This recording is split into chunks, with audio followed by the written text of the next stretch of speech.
দিল্লির সাম্প্রতিক বিস্ফোরণের ঘটনায় তদন্ত যত এগোচ্ছে ততই সামনে আসছে উদ্বেগজনক তথ্য। এই ঘটনার সঙ্গে জড়িত বেশ কয়েকজন ডাক্তার, ডক্টর মুজাম্মিল ও ডক্টর শাহিন সহ বেশ কয়েকজন ডাক্তারকে গ্রেপ্তার করা হয়েছে, আটক করা হয়েছে কিছু ডাক্তারি ছাত্রকেও।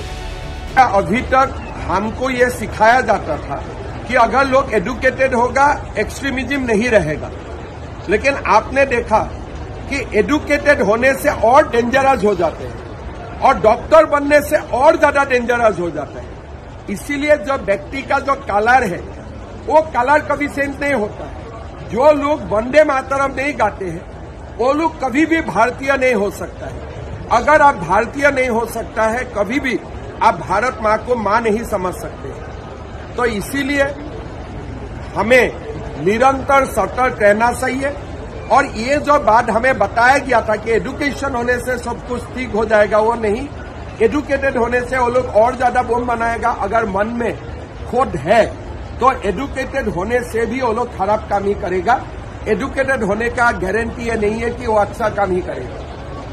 और एक जो डॉक्टर अरेस्ट हुआ है वो तो खुल्लम खुल्ला लाभ जिहाद में भी इन्वॉल्व होकर रहा था।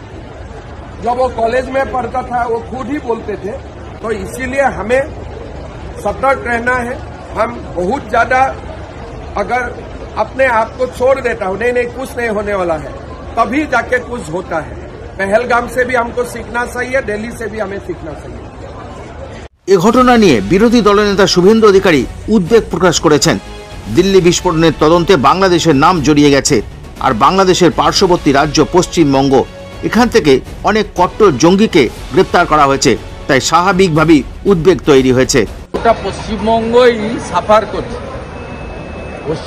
সাফার করছে এবং সবচেয়ে বড় কথা এবারে যে নিয়ে পালিয়ে যাওয়ার সময় আমাদের এই যে বিস্ফোরক ধরাও পড়েছে এবং বিস্ফোরক নিয়ে পালানোর সময় নিজেদের গাড়িতেই বিস্ফোরণ হয়েছে।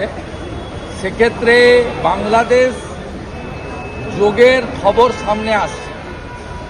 এটা ভীষণ অ্যালার্মিং, কারণ বাংলাদেশে বর্তমান যে সরকার আছে এই সরকারটা যারা ইসলামিক টেরারিস্ট গ্রুপ, আইএস হতে পারে, হিজবুল মুজাহিদিন হতে পারে, আনসারুল বাংলা হতে পারে, এদের সঙ্গে এদের যোগাযোগের খবর আসছে। এটা খুব অ্যালার্মিং। পশ্চিমবঙ্গে মমতা ব্যানার্জির আমলে খাগড়াগড় বিস্ফোরণ কাণ্ড ঘটেছে। গত এক বছরে 2 নটোরিয়াস এক্সট্রিমিস্ট অ্যারেস্ট হয়েছে 2 জায়গা থেকে। একটা মুর্শিদাবাদের হরিহরপাড়া থেকে খাজেরি মাদ্রাসা চালাতেন 1.5 বছর ধরে 7 শেখ, তিনি অ্যারেস্ট হয়েছেন, আসাম এসটিএফ করেছে।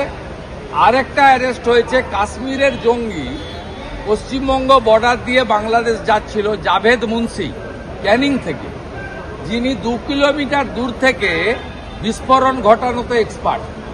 তাকে কাশ্মীর এসটিএফ নিয়ে গেছে।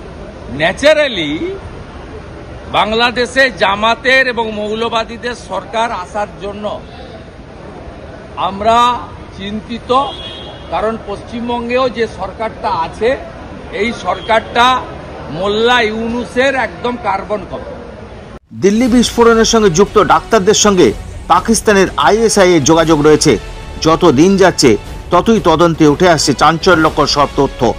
আপনারা কি বলেন? জানান আপনাদের মতামত। ভিডিওটি শেয়ার ও সাবস্ক্রাইব করতে ভুলবেন না। আরডিবি নিউজ, অন্যায়ের বিরুদ্ধে প্রতিবাদ, অন্যায়ের বিরুদ্ধে লড়াই।